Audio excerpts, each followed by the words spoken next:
Do a barrel roll. I don't know how to do that. It's okay, we'll fix it in post. Rumors are circling that the Dead Space franchise may not know how to stay dead. The last game released in the franchise was back in 2013 with Dead Space 3, where, spoiler alert, pretty much everyone dies. Reports indicate that rather on following up on the Everyone Dies storyline, this new Dead Space game will be a remake. The remake will take inspiration from recent Resident Evil games that have seen renewed interest in their own franchise. EA's Motive Studio will reportedly be taking over the development duties for the Dead Space franchise, as the original developer, Visceral Games, was closed by EA back in 2017. Many of the senior developers from Visceral went on to form the studio responsible for the Battle Royale game, PUBG. While some fans may be apprehensive about a new studio taking on the mantle of Dead Space, they may be just what's needed for a fresh take on the dated franchise. Microsoft made waves in the industry when they purchased Bethesda and acquired the developers and franchises under their belt, such as Wolfenstein, Fallout, and Elder Scrolls. They made more waves when it was announced that Bethesda's upcoming new IP, Starfield, which was announced before being acquired by Microsoft, would not be coming to PlayStation, and many fans still worry about the future of Elder Scrolls and Fallout on Sony consoles. Sony, however, appears to be hitting back, making two of their own acquisitions in just this past week. Sony acquired Housemarque and Acquiresnitzs this week. Housemarque recently released Returnal as a PlayStation 5 exclusive, and you can check out the Digital Chunks website for Nathan Stevens' review of the game.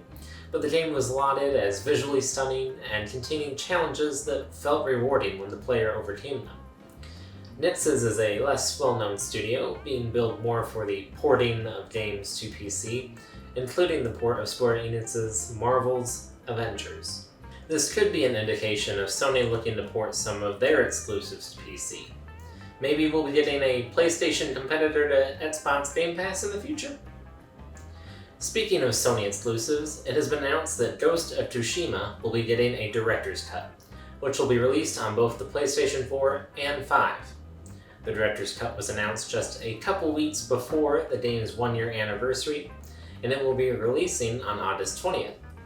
The director's cut will add a new island to the game, that of Iki Island, which will have its own story. For PlayStation 5 gamers, the cut will also come with gameplay improvements, including haptic feedback, better Japanese lip sync and cinematics, as well as enhanced 3D audio and frame rates targeting 60 frames per second and more.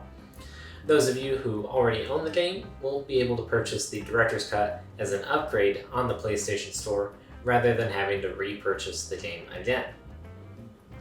You may have heard last week that some custom fan-made levels have been pulled from Far Cry 5's arcade mode on the claim of copyright infringement. Redditor Crawlywood had spent 2.5 years recreating the 18 levels of GoldenEye 007 from the N64 in the Far Cry 5 level editor.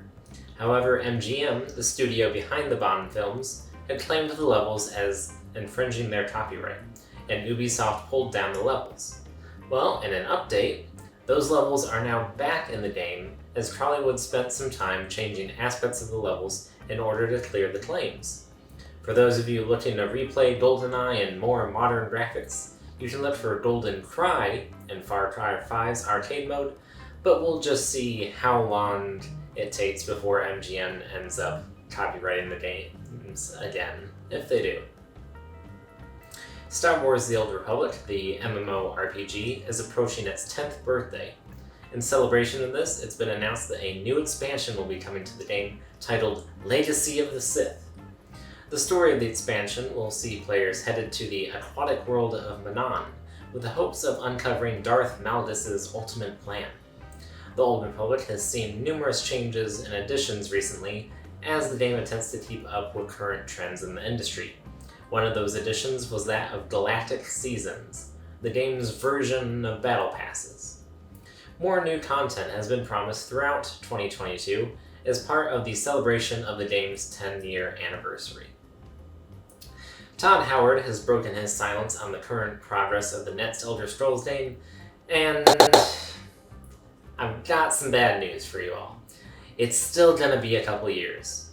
It was 2016 when Howard confirmed a new Elder Scrolls game was in the works, 2018 when we saw the teaser trailer at E3, and now 3 years after that, the game is reportedly in the design phase. Howard said the reason the game is taking so long to make is that current technology and game engines simply don't have the capability to deliver on the grand ideas that the developers have in mind. Elder Scrolls 6 will be using the same Creation 2 engine that Bethesda's upcoming Starfield will be using, but apparently this new engine won't be enough, as they're having to plan additions to the engine. With all this hype surrounding the next game and the promises of grand ideas, let's hope it doesn't end up being the next Cyberpunk. Although I suppose nothing has stopped Bethesda from launching a game with bugs before. But if we continue the game news any longer, I think I'd start to bug out. So come back next Saturday for some hopefully bug-free game news.